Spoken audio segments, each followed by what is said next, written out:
আসসালামু আলাইকুম। প্রযুক্তি বা টেকনোলজি বর্তমান সময়ে বেশ পরিচিত এবং এটা একটা সাধারণ শব্দ হয়ে উঠেছে। বিজ্ঞানের উন্নতির সাথে সাথে প্রযুক্তির উন্নতি হচ্ছে, সেই সাথে এর ব্যবহারও বাড়ছে। তবে টেকনোলজি বা প্রযুক্তি আসলে কি? ডিজিটাল কিছুই কি শুধু প্রযুক্তি, নাকি প্রযুক্তির সংজ্ঞা আরও ব্যাপক? আজকের এই ভিডিওটি প্রযুক্তি নিয়েই।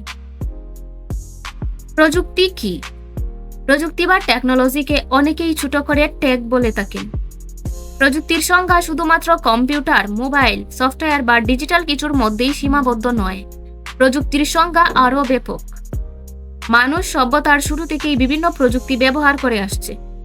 সহজ কথায়, প্রযুক্তি বা টেকনোলজি বলতে বোঝায় মানুষ বিজ্ঞানকে ব্যবহার করে জীবনকে সহজ করার জন্য বা কোনো সমস্যা সমাধানের জন্য যা ব্যবহার করে তাই প্রযুক্তি। প্রযুক্তি হতে পারে কোনো টুলস বা যন্ত্র।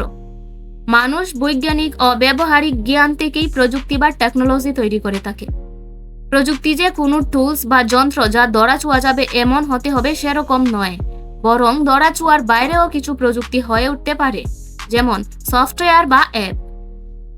প্রযুক্তি কত প্রকার? একটি প্রযুক্তি কিভাবে কাজ করবে বা কার দ্বারা নিয়ন্ত্রিত হবে তার উপর ভিত্তি করে প্রযুক্তিকে বিভিন্ন ভাগে ভাগ করা হয়েছে। ব্যবহারকারীর উপর ভিত্তি করে টেকনোলজিকে প্রধানত দুই ভাগে ভাগ করা যায়: এক, মানুষ নিয়ন্ত্রিত টেকনোলজি; দুই, রোবট নিয়ন্ত্রিত টেকনোলজি।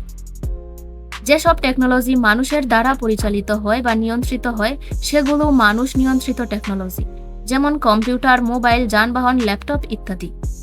অন্যদিকে যেসব টেকনোলজি ব্যবহার করার জন্য রোবট সকল দায়িত্ব পালন করে সেই সকল প্রযুক্তিকে রোবট নিয়ন্ত্রিত টেকনোলজি বলে, যেমন গাড়ি তৈরি শিল্পে ব্যবহৃত প্রযুক্তি, কয়লা বা অন্যান্য ভারী বস্তু উত্তোলনে ব্যবহৃত প্রযুক্তি এবং অনলাইনে ব্যবহৃত এআই রোবট। এইটুকুই ছিল আমাদের আজকের আলোচনার বিষয়। ভিডিওটি দেখার জন্য ধন্যবাদ।